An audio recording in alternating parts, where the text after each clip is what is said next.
in John MacArthur's commentary, especially regarding the setting of where Jesus is at verse 16-13.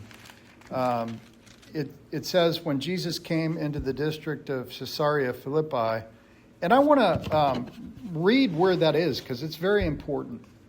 The city of Caesarea Philippi was originally named Panias after the Greek god Pan, who according to pagan mythology was born in a nearby cave. Caesar Augustus had given the region to Herod the Great, who built a temple in Panias in honor of the emperor. Herod's son, Philip the Tetrarch, inherited the land, greatly enlarged the city, and renamed it after Caesar. He added the name Philippi both to gain honor for himself and to distinguish the Caesarea from the one on the Mediterranean coast west of Jerusalem. Caesarea Philippi was located some 25 miles northeast of the Sea of Galilee and 40 miles southwest of Damascus on a beautiful plateau near the headwaters of the Jordan River. A few miles to the north, snow-covered Mount Hermon rose to a height of more than 9,000 feet above sea level. On clear days, the majestic mountain can easily be seen from the northern Galilee towns such as Capernaum, Cana, and Nazareth. Caesarea Philippi was but a few miles from the ancient Jewish city of Dan, which for centuries had been considered the northernmost boundary of the Promised Land, the southernmost being Beersheba. On the north, it was the last outpost of Israel and had always been especially susceptible to pagan influence. The location offered Jesus and the disciples welcome relief from the hot Galilean lowlands and from the pressure of the Jewish leaders and the threat from Herod Antipas. Okay, so what was he enjoying here? He was enjoying a cooler climate. He was enjoying protection from his adversaries. They were safe. They were having a nice conversation about who he was. All right? He asked his disciples, "Who do you say I am?" Okay. What's so important to know about this is he's fixing to tell them that he's got to go back to Jerusalem, and he tells them everything. He's going to be persecuted. He's going to be hanged on the cross, and they're horrified.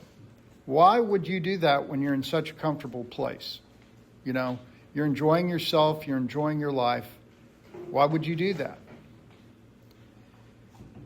Actually, Mount Hermon is a really good example of the kind of life we want. Comfortable, cushy, no problems, everything's taken care of.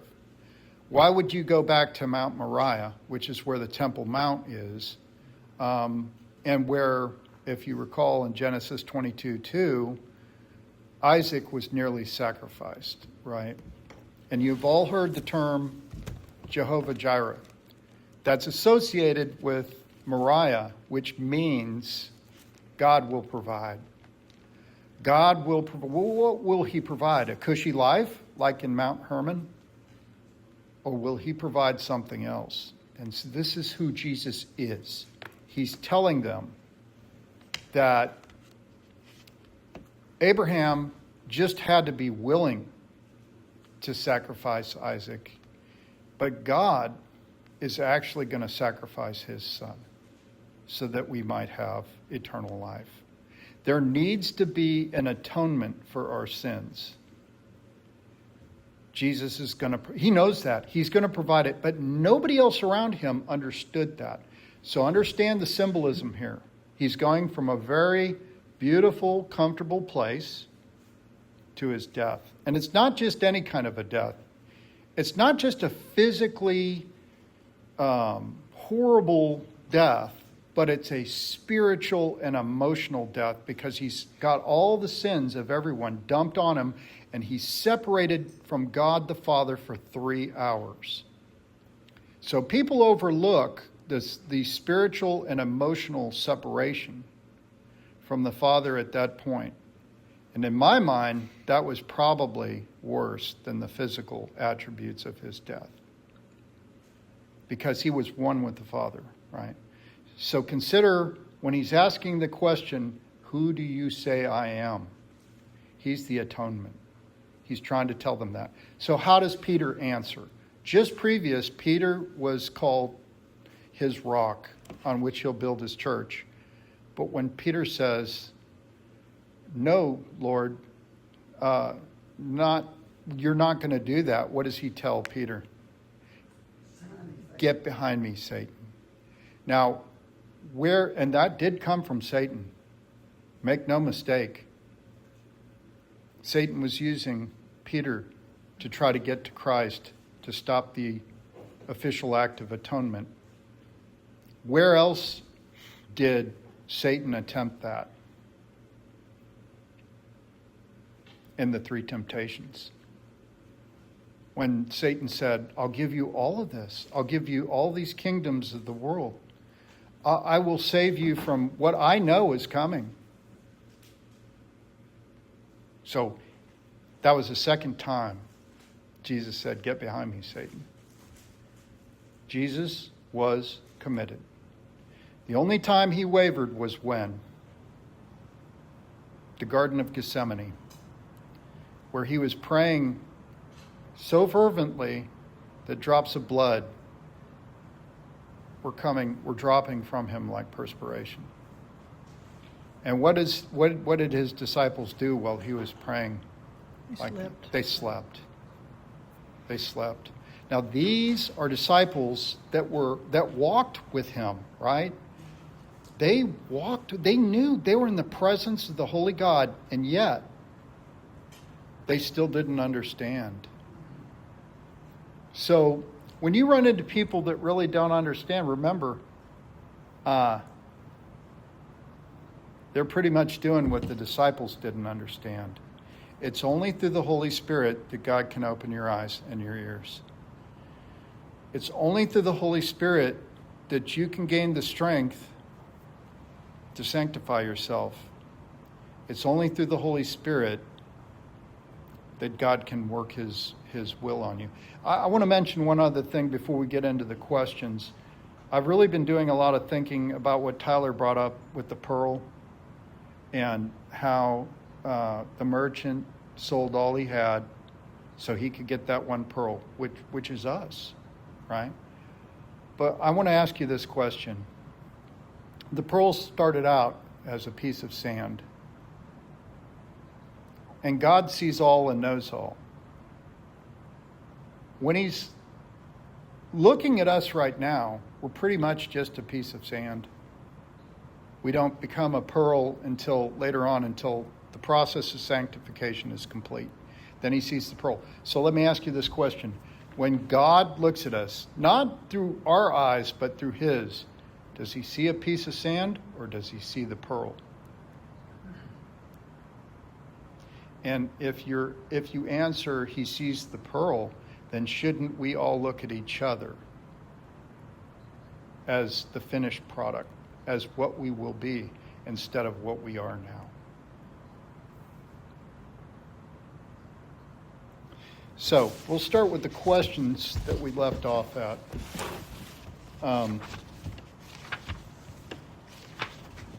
Because this one, Freddie was like, hey, we need to cover transfiguration. There's a lot in this lesson. And there still may be more. By the time we're done answering these questions, we may want to stay in it. One other thing Freddie and I talked about before we get into it, and it'll help us answer one of the questions, is Jesus said at the end, I might as well just read it. He said toward the end,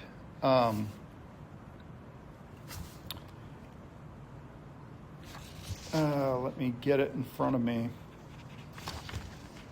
Yeah. Assuredly, I say to you, this is verse 28 on page 87. He says, assuredly, I say to you, there are some standing here who shall not taste death till they see the Son of Man coming in his kingdom. How many of you have ever read that verse and wondered, wait a minute, all 12 of those disciples are dead now. What does this mean? Am I the only one that thought, wait a minute, What does he mean by that? Is there still some disciple like John that's still alive? Was he taken up? Is he still alive? How many of you really thought about what that, because John MacArthur answers that, but how many of you have thought that when you read it? What is he talking about here? They're all 12 of them have long ago died. So what is he talking about? Well, you talked about Moses and Elijah. Yes, exactly. Yes. The transfiguration, right? That's where, in, I think it's Greek, the word for kingdom is basilica. So they did see his kingdom when he was in the presence of Elijah and Moses, right? So there were three of them. Do you remember who those three were? James, Peter, and John. Right. Those three saw his kingdom before they tasted death. So he was right. I mean, the kingdom was presented to them. The kingdom that's coming was presented to them before they died. Anyway, when I get answers like that, it sends chills through me because I get it. It puts it all together. Now consider this. Do you really blame Peter for saying, not if we can help it, Lord, you're not going back to Jerusalem. You're not going back to your death. Can you see why Peter would say that? That's coming from his humanity, from his inability to see what God can see. It's his mistake of thinking that God thinks like us. God does not think like us.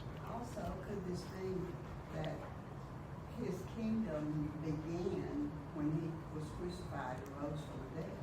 Well, that's Randy's Take on that. thought on that. If you were there at his last talk, we were talking about the millennial kingdom and whatnot, and he called it amillennial. And I'm not sure about that, but that is what a lot of people do believe. So, including Randy. So, that's very possible. I wouldn't say it like Randy and say, well, he's wrong, or anything like he does. Lord, you keep mentioning Peter. Yeah. Pretty interesting, humorous that he's a disciple that Jesus says to build his church, and you're going to be the rock, You're going to be the man. You're going to be the one. Mm-hmm. Peter had to have, his little chest had to swell up, and I tell you, he chose me of all the disciples. He chose me. I'm special. Yeah, exactly. I'm number one. Yeah. I am so good. And then I'll take you to 4 verses later. Yeah, exactly. And flipped it. And poor Peter, he goes from here to there. He's just like you said, Exactly. Get behind me, Satan. Right. And But really, there's what is the lesson? yeah. What is the lesson there? Well, there's a darker meaning to that, meaning that Satan can get into us even though we belong to God, and that our humanity, and Paul addressed this, even though we're saved and we're his, Paul says, but my body still makes me do things that I don't want to do. And so Peter didn't learn that until that lesson. There's an old saying, too big for your britches. Oh, yeah. I don't know if that applies there. Pride goeth before a great fall. And, they still, who was it? John and James still came to Jesus and said, we'd like to sit at your right hand. I mean, they were trying to gain,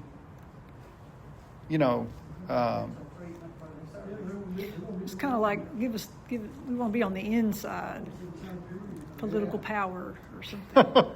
But you're right when you said earlier, George, that their thoughts, the disciples' thoughts, were worldly thoughts Yeah, and not heavenly thoughts. right. And this question 4 really does bring that out. It's on page 90. what happened when Jesus quizzed his disciples as to his reputation, 16, 13 through 20, and what was the significance of this moment. And that's where Peter said, well, you're the Messiah, right?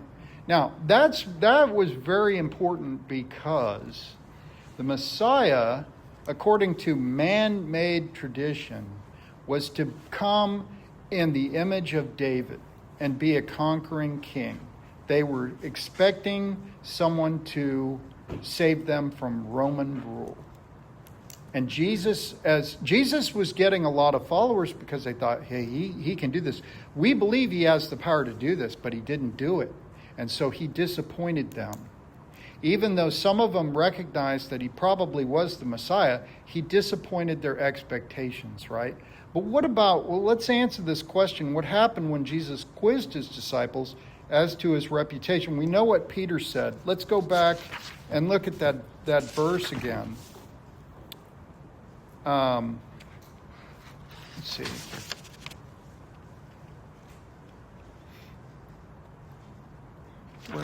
Where was that? Someone picked that up. 16:13. 16. Jesus came into the region of Caesarea? Yeah. Caesarea Philippi. He asked the disciples, who do men say that I am? The Son of Man am. So they said, some say John the Baptist, some say Elijah, others Jeremiah, one of the prophets. He said to them, but who do you say that I am? Simon Peter answered, you are the Christ, the Son of the living God. Okay. The other disciples were saying, some say John the Baptist, some say Elijah, and some say Jeremiah. They were following him because they knew he had power. They knew he was a prophet. But this is the turning point. Now, why do you suppose they didn't listen to John the Baptist when John the Baptist said, there goes the Messiah? And who did John the Baptist turn out to be? Elijah, right. So you can see from the context that some of his disciples were still confused. The one that wasn't was Peter. Why do you suppose that is? What made Peter different from the other ones? It was simplicity. Right? He talked all the time, for sure. Who walked on the water? Who got out of the boat? The other ones wouldn't do that. What does that show about Peter? He had faith. He had faith. I need clarification on two. Y'all, last Sunday you said this, John the Baptist turned out to be Elijah. I don't get that. Well, I didn't say that. Jesus said that. All right, well, I still don't. Yeah. Okay, well, he had the spirit of Elijah in him because the prophecy said that Elijah would precede the coming of the Messiah. Right. Okay. So he wasn't in the flesh, or maybe he was, I don't know. But he represented, remember when we talked about the heralds, that they come before the king? That's what Elijah's job was for the Messiah. So when his disciples said, well, how can you be the Messiah? Elijah didn't come and say you were the Messiah. But he did. It was John the Baptist, right? I mean, it was John the Baptist who represented the spirit of Elijah through his herald position.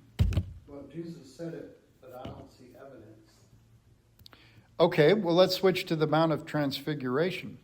Who was there? And Elijah. So he was conferring with Moses. Who did Moses represent in the Transfiguration? The law. And by the way, while we're there, and we'll come back to your question if you have any more discussion on that, but when Jesus came, he came to uphold the law, But which one of the 10 commandments do we no longer have to follow? Honoring the Sabbath. Because who did Jesus call himself? The Lord of the Sabbath. Our rest is in the Lord of the Sabbath. It's in Jesus.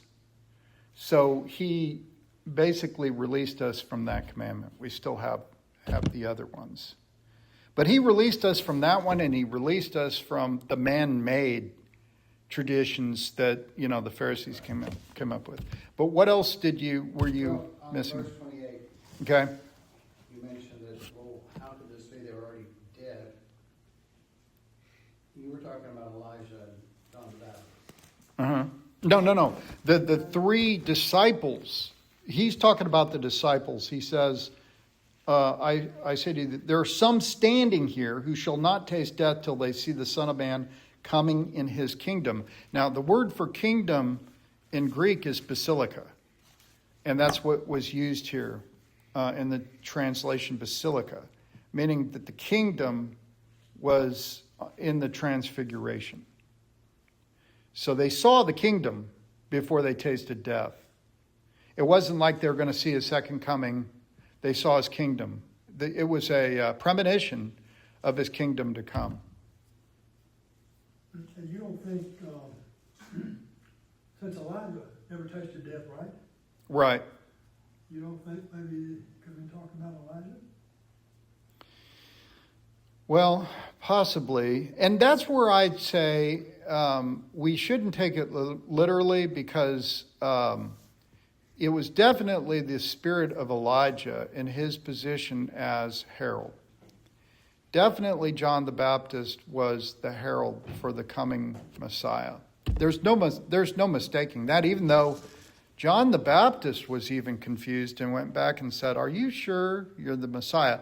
He wasn't really questioning the faith and that he was the Messiah, but he was questioning his methodology, if you will, because even John the Baptist thought that the Messiah was going to relieve them from Roman influence. Look at where they're discussing this at the crossroads of Judaism and paganism in the northernmost province, right? Where there's a lot of confusion. And that's where Jesus is doing his work. Speaking of confusion, if you go to Matthew, you go to, I guess it'd be verse 1, in chapter 17, it says after 6 days. Yeah. If you go to Mark, and it says after 6 days. If you go to Luke, it says after 8 days. Is there any significance to that? Well, they could be going by the only thing I can think of is they're going by the lunar calendar. And Luke being not a Jew, but they may be going by the Jewish calendar, and Luke may be going by the Gentile calendar. That's all I can think of. Luke can't count. Well, he was a doctor, so we have to. Okay, maybe. Yeah.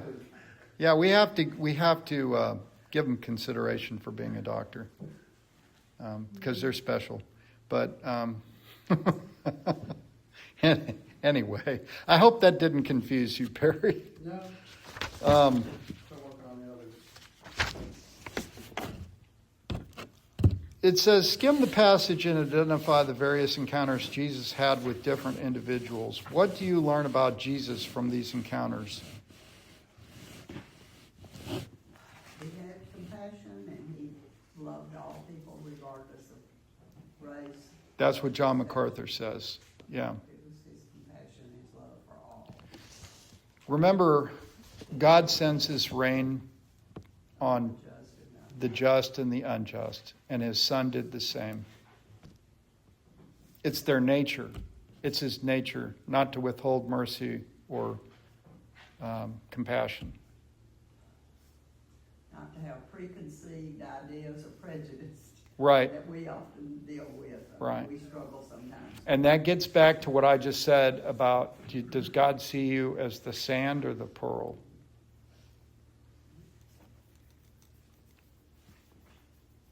You know, we can't look through God's eyes because we have a sin nature. We just can't see the pure. And I've always said that it's like calculus, where you have a prime formula and then you have derivatives of that. And we're somewhere in the third or fourth derivative, or maybe even lower than that. You know, we're not in the prime formula. We can't see it the way God sees things. What affirmation did God the Father give to Jesus' ministry in 17:1 through 5? This is my son, whom I am well pleased. Hear him. Right. It's very important, the last thing she said, listen to him. That's Yeah. important. Right. Right. That's a good turn of verbiage there. Listen, not hear, but listen. Because if you have ears, you can hear, but only some will listen. And if you've ever been a teacher, you understand what that means. They're all will hear you, but there are only some that will listen, even if you discipline them. Okay, so going deeper, Mark 7:1-16, see Jesus clashing with the Pharisees again. And they came and they saw his disciples eating bread against the stated law that they had to wash their hands and go through the prescribed manner. And what was his response to that? Call them hypocrites. Yeah, hypocrites. Let me go back to Exodus 30, chapter 30.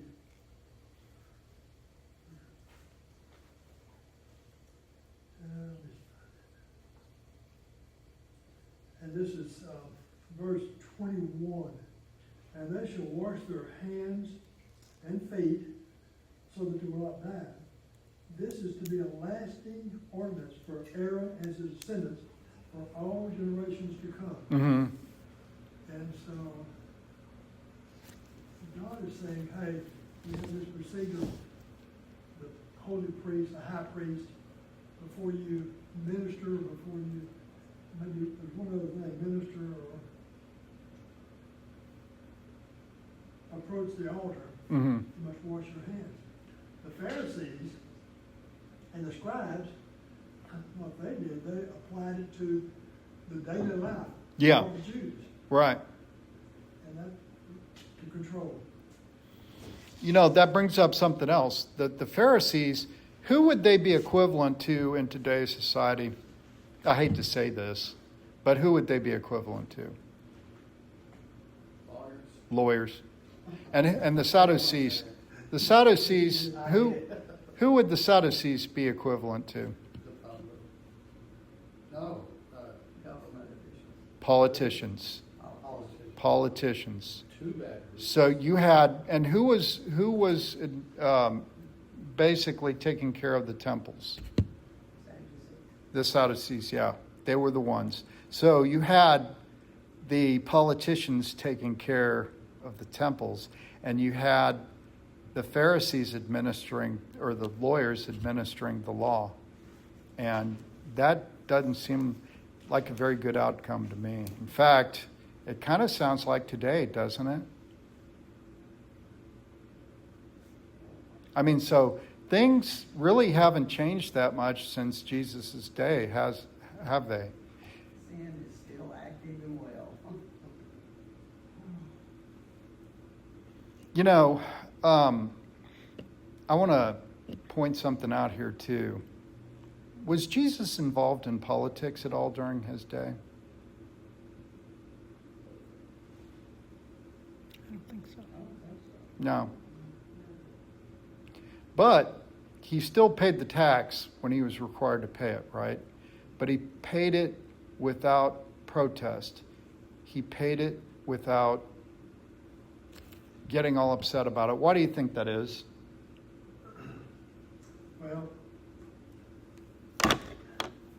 he was on this journey, Yeah, and it was a drop dead day after, I shouldn't say drop dead, but it was a day after he had to meet. yeah, And he wanted no confusion and nothing to interfere. I agree. I agree. He was single-minded, Okay. and we should be too. We should come to the conclusion that what we see around us here is very temporary, and it's really not worthy of our anxiety or our concern as much as our eternal life, what's waiting for us, because that's what Jesus concentrated on. Well, to further that argument, did the Sadducees believe in an afterlife? No. Pharisees did. Pharisees did not. The Pharisees did. Pharisees did, the Sadducees. Yeah. The Pharisees actually thought that they could get into heaven by following all of their ridiculous laws. But the Sadducees did not. They didn't believe. But the Pharisees didn't believe in the afterlife. No. And to prove that, Paul was an avid believer in the life to come. He just didn't know how it was going to happen, but he knew. The Pharisees did believe that they could get there. Jesus came and said, you can't get there without going through me. I'm the only way you can atone. So they hated him for that, because that took him out of the equation. They felt like they didn't need him because they had it all figured out. He used the word nature. It is his nature. Did you notice that in our prayer of forgiveness on the sacrament before that Randy switched the word attributes? For years we said attributes. It is his attribute or his attributes. And then he switched it to nature. It is his nature to forgive. I didn't notice that, but that's a good catch. You said it for 1,000 years. Yeah. Think back and go, Have you asked him Yeah. about that? What did he say? I said, you switched the word. He said, it's felt more accommodating to say it's his nature. Yeah, I think the word attribute is very stiff Mm-hmm. and applied to, I always think attributes as a more of a scientific or mathematical word. That's a good point. It's more clinical. It's human. There's the word. Yeah, clinical. But nature is human. Yeah. Animal. It's warmer. Dog's nature. Yeah, it's warmer. It's more compassionate. That's exactly what he said when I asked him. Yeah. I said, whoa. Because I wasn't sure if that was supposed to be, I didn't know where that prayer came from. I'm probably the council of, who are those people? Nicaea. Thank you. In Nicaea. But that's probably where they came up with it. Yeah, I would say so. I mean, yeah. Oh, I was thinking there was another one, not Athenian, but one of those councils. Is it Apostles' Creed Nicaea? No, it starts with an A, whatever it is. Thank you. Apple, thank you. If I saw it, I could tell you right now what it is. But I can't think of it. The Conference of Council of. It'll come to you. I'll stand up in church and shout it. Okay. That's why I use ChatGTP. I'm actually relying on ChatGTP for all my medical advice You know now. what? That just got me because where I was saying that the Pharisees do not believe in the afterlife, that's what I read this morning. I wanted a good comparison Yeah. of the Sadducees and Pharisees, and they listed a nice little chart. Yeah. And it had the Pharisees not believe, Pharisees only believed in them internal. In other words, Well, that's the Sadducees. but That's, the I mean, Sadducees, yeah. one was external, one was internal. Yeah. And I would never would have thought of that. But, so we got to be careful with that. Yeah, you do. That's sad to see it. That's sad to see. It's very sad to see that. Did you have something, Freddie? Yes, you made a statement before Perry asked his question about, you said the only way to eternity or heaven is through Jesus Christ. Mm-hmm. Tell me about the young ruler. Remember him? The ruler that asked about. That wouldn't give up his wealth. Oh, yeah. What did he say? What did Jesus tell him? The way we Give everything away. get every. That's a But, work. but Well, he had asked him prior to, did he believe, and he'd gone through, and he had already affirmed that. Well, furthermore, he says he's followed all the laws. He followed all the laws. So what more can I do? What was he doing by asking that? Was he touting how great he was, how perfect he was? But he got hit with a curveball. Well, go and sell all that you have and then come and follow me. And that also goes to picking up your cross. so the way to heaven, eternity, to sell everything and give it to the poor. No, Well, that's what he told the young. that's ruler. what he told him. Because that was his stumbling block. That's not everyone's stumbling So block. we did that, our society collapsed. Yeah. No, that was the point. But if you had, let's say you had Somebody's someone phone walk is in ringing. today, sitting here in this class, and they heard you talk about a young ruler. Yeah. It's what? Sound like a phone ringing. Yeah, it does. Is someone's phone over there? That may be the office phone. Oh, okay. In that Jesus closet. is calling. Oh, Lord. Ooh-wee. So we pretty much answered how did Jesus respond to those who valued man-made religious tradition and over divine truth. You know what? Back to Freddie's bill on the Okay. the young ruler. I think what Jesus was pointing out there was that he put more, he valued his wealth more than he valued God. Right, exactly. And that's where if we have something in our life that we value, that we put, whether it's material, Okay. whatever. Exactly. And who does this go back to? Genesis 22:2. Who does this go back to? It's the same as him asking Abraham, Yes. what did he value more? Isaac. How long had Abraham waited for a son? Right. And then, miracle of miracles, he gets a son. That's just like wealth. That's just like I put my son before God, and God is saying, no, you put me before your son. And if you can prove that, you belong to me. That's what we're talking about here. It's pretty serious, isn't it? Because Abraham waited a long time for a son. But what did Abraham rely on? God's promise that he would have more offsprings than this. Sand of the Yes. Yeah. So what was God really doing? He was testing Abraham's faith. And that's what Jesus was testing that rich man for. Jesus knew exactly where the blind spot was in the rich man. And when he sorrowfully hung his head and walked away, that was a sad day.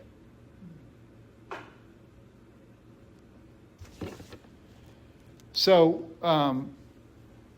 why, in question 8 on page 92, why did Jesus rebuff the Pharisees and Sadducees when they asked him for a sign from heaven?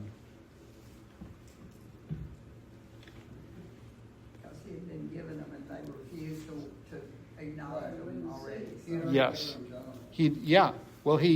Then he said, the only sign you're getting now is the sign of Jonah. Whether they realized what he was saying or not, we know. Years afterward, we know what he was saying. But he was saying, you wicked and perverse generation, you continue to test me, basically. And we know that you do not test God.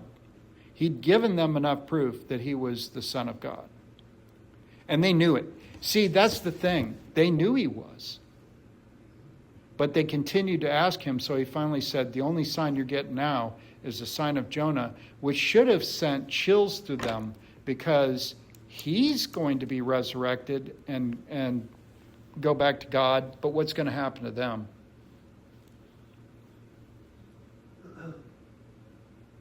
Go ahead, Freddie. Oh, I was flashed through my mind. I was trying to think who Peter's father was. Mr. G. I don't know. Ask your question. Somehow I had Peter and John tied together somehow. What was your question? Um, What were the rest of them that happened to? Well, the rest of them, then he's basically condemning them by that saying, because he's going to be resurrected, Right. and he's going to be sitting at the right hand of the Father. But what's going to happen to them? He's basically saying, you got resurrection wrong. You can't get there by yourself. He's basically saying that, isn't he? He's saying, I'm the way, the only way. I'm so glad that I didn't live where I had to make that decision. Yeah, Those people, I mean, I don't want to be confronted with that. yeah, I'm glad it's already settled.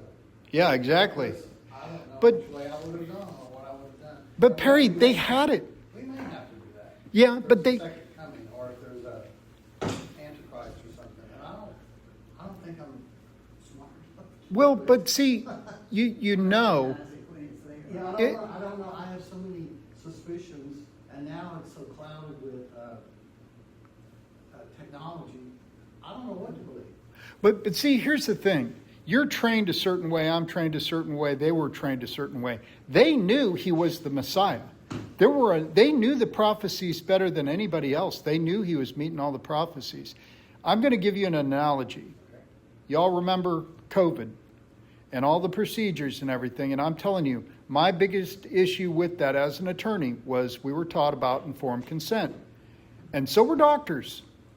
They knew that if you were taught, if you were instructed on what the side effects were and all of that, then you could get informed consent from your patient. At that point, there was no informed consent because they didn't give the patient any information. So here's a modern present day example where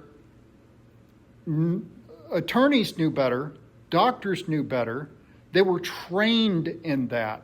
The average citizen did not know better. They did not know. They didn't understand informed consent.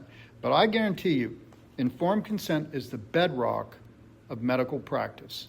And in fact, as an attorney, I can tell you, if you don't give enough information for informed consent, you commit assault and battery.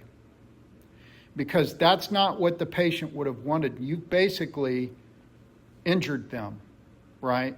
Now, you can agree or disagree with me as to whether or not that shot was warranted, and that's fine.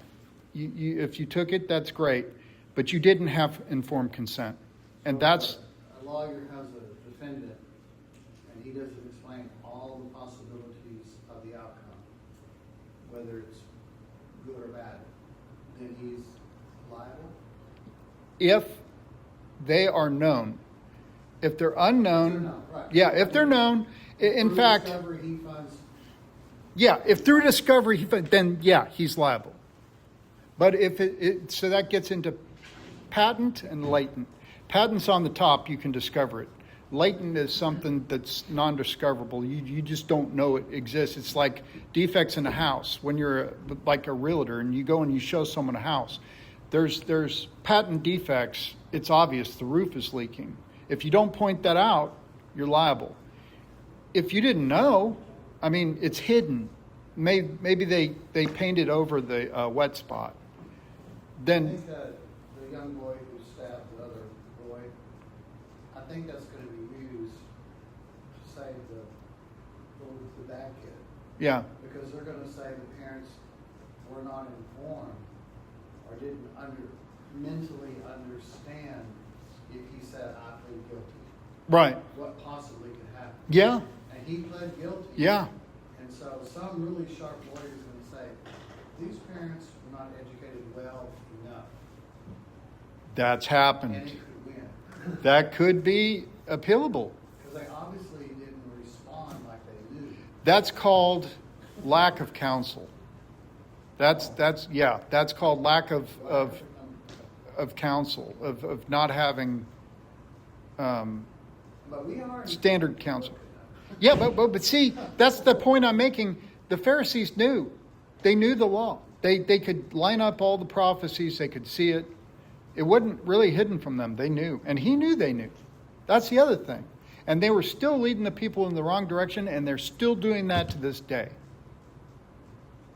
Is Peter related His father's to Jonah? Really? Jonah, no, Not that Jonah. I know, that is a extended family. I knew that, his father was Jonah. See, you had it right. Well, we did talk about the transfiguration. I hope we got enough. And we probably didn't get enough into it. If you want, we'll cover that next week. But I say we move ahead and read the next chapter so that we can overlap with that. If we run out, if we want to talk about the transfiguration more, and I know we do, let's open with that. But then let's also read ahead. Let's read ahead to this children of the kingdom. In case I put my password is transfiguration. It is. Oh, really? On my Google and all of them. And then it's exclamation Father, Son, Holy Spirit. Exclamation. You do realize we're being recorded, Yes. and you do realize that's open to the public. Okay. You can You're look at you, anything I got. you might have to change your password. You can look at anything I got. That's really not the password, is it? really is. Okay. I may have a number in there you don't know. Right. Like, have y'all heard? There's a application, a calculator application. If you put in a certain formula or a certain number, it opens into your hidden files. I think that's kind of tricky. You have a calculator on your phone. You just put. Well, that's it. Anybody can see anything at any Yeah, time. nothing So, is hidden. no, there's not a It's thing all in out there. there. It doesn't matter. The good, the bad, and the ugly. Yeah. Well, I hate how they make these strong passwords, and your computer won't actually, capture it, and then I don't know what. You can't get into your own account anymore. I mean, they just have to fix that. And Anyway, also, there's so many things we get that are not associated with those. yeah, That, I mean, my spam has all these women wanting me to come to their house. Well, not. yeah. I don't know. Well, they might be looking for a green card. Well, the funny. That's thing some about of them, it- yes. The funny thing about it is, they got the photo ID, as a Right. safeguard.